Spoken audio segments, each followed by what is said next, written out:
Good morning. Welcome to our daily devotion. It is Friday, July 2nd. As always, I thank those of you that have stayed so loyal to these devotions. The numbers aren't what they used to be. People are back out into the world again, and it was a little easier during the pandemic when we were isolated and confined to our homes. But I'll keep doing this for those of you that choose to watch them. Good morning, Marcy. I'm going to reread Matthew 27:32 again. It's what we talked about yesterday, but I want to make a different other point.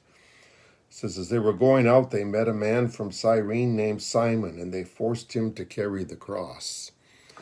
I want you to think about this. They had to force Simon to carry the cross. There was no one there to help Jesus.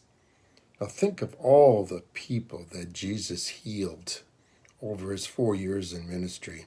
Think of the 10 lepers that he healed. Imagine leprosy where the skin has fallen off of your body, and then for him to instantly heal them. And remember, if you remember the story, only one came back to even thank him. The other 9 just went on their way. So all the people that were healed by Jesus, the miraculous feeding of the thousands, all the different things that Jesus did. And now here he is going to the cross alone. Sure, there were some women, but listen to this. I'll read it. It says, many women were there watching from a distance.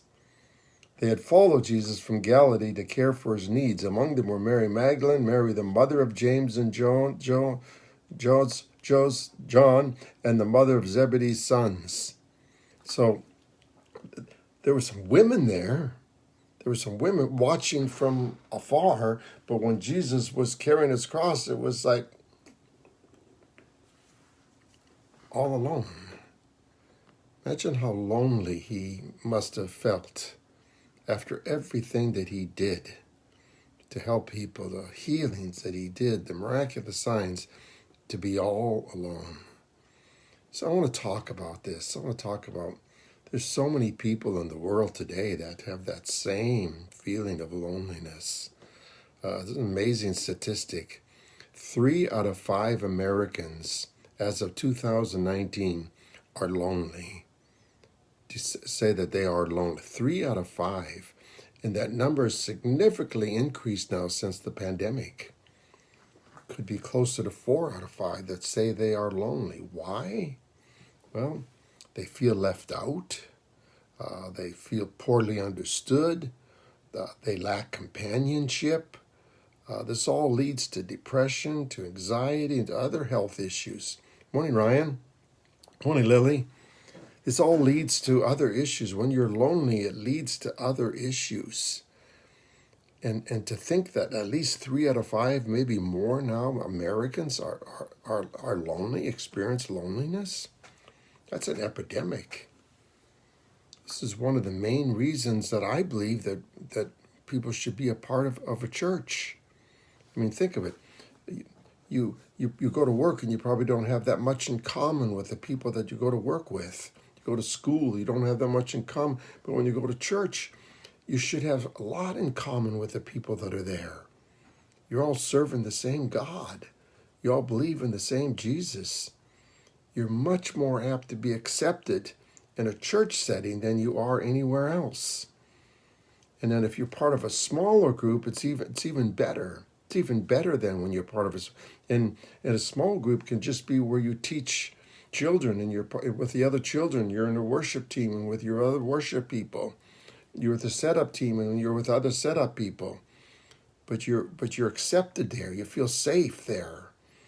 The youth all the time share about how they feel safe and accepted at Impact and at Crash. Even the new youth that come share about how they feel safe to share serious things that are going on in their life. And they feel comfortable doing that. They don't have that at work or at school. They don't feel safe sharing those same things at school. A lot of them get bullied at school. So they can come to a church youth group and feel safe there and able to share, helping to take that loneliness out of their life. They say that over 80% of men do not have a best friend, someone that they can call on at any time to be there for them, or to share their deepest thoughts or emotions or feelings. They end up dealing with major issues completely on their own, which causes anxiety and depression and all of those other health issues. So please, if you don't have a church, find a church that you're comfortable with, where you're accepted, where you're loved. Join a Bible study or a small group where you even feel more. Because when the problem with going to a big church, for me anyway, and I'm outgoing, I can go anywhere and get to know people. But yet when I go to a really big church, you just feel like a cog in the wheel. You don't sit by the same people each time. Even if you sat in the same seat each week, there's different people every week that come around. I remember going to a church for like months and getting to know maybe 2 or 3 people, because every time I went there, it'd be different people sitting around me. It's and unless you get involved in a small group in a big setting, you're not going to get to know people. Like Ryan, you know people at Rosewood because you grew up there. You went to the youth groups there, so you know. I'm sure you probably know almost everybody there. But yet I talk to the guys I golf with that go to the early service, and whenever they have a combined thing, they admit that they go out there and they look around and they don't know the people. So get into a smaller group where you get to know people even better, where it's more comfortable to share, where it's more comfortable to open up. You can stay active by using your spiritual gifts. If you have the gift of singing, get in with the singers. If you have a gift of teaching, teach children, teach youth, whatever it is. If you have the gift of leadership, start a Bible study, start a small group. Anywhere where you can use your giftedness, because then you really have a lot in common with people. Like Tressa has been working now with youth for like eight years that we've been doing youth ministry at Collision Church. She's been there. So she has a relationship now with all those young people, and many of them that came through, like Anthony and Destiny, that came through the youth group, and now they're leaders in the youth group. She was their leaders. So she has a place which she can come to, even though they're young. It's a group that gives her purpose in life. So loneliness is a terrible thing. It's a terrible thing. And to think that 3 out of 5 Americans suffer from loneliness, that's serious. That is an epidemic. That is an epidemic. And I believe that churches are a great way to I know that one of my brothers is involved with Gamblers Anonymous back in Bismarck, North Dakota, and he has a group of people that they meet with on a regular basis there that they have a lot in common with, and they have gatherings at his home there, and play cards and everything. That's their social group right there, and it means the world to them. Churches can do that for you. It can give you that social group that means the world to you.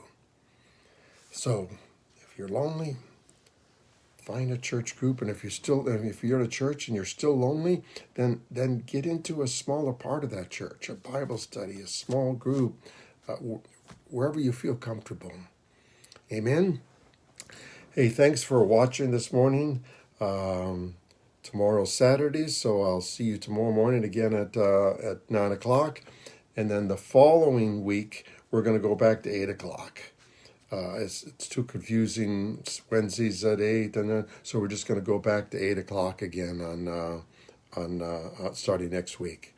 So tomorrow I'll see you at 9 o'clock, and then this Sunday, of course, there's no service because it's the 4th of July. People will be celebrating the 4th with their family and friends, so we won't be meeting, but I'll have a message at 10 a.m., a video message at 10 a.m. that I hope many of you can join. So I look forward to... you're welcome, Ryan. You're welcome, Ryan. Thank you, and thank you for your support. You're amazing. Appreciate you. Appreciate every one of you that watch these devotions. I'm hoping to really start growing them back up again now, to get more people to share the videos, to get more people to watch the videos, to have a quiet time with God. Amen. Hey, have a great day. I'm going to spend some of my day today with some of my grandchildren and a young girl from my church. So I look forward to seeing you all again tomorrow morning at 9 o'clock. Have a great Friday. God bless you all.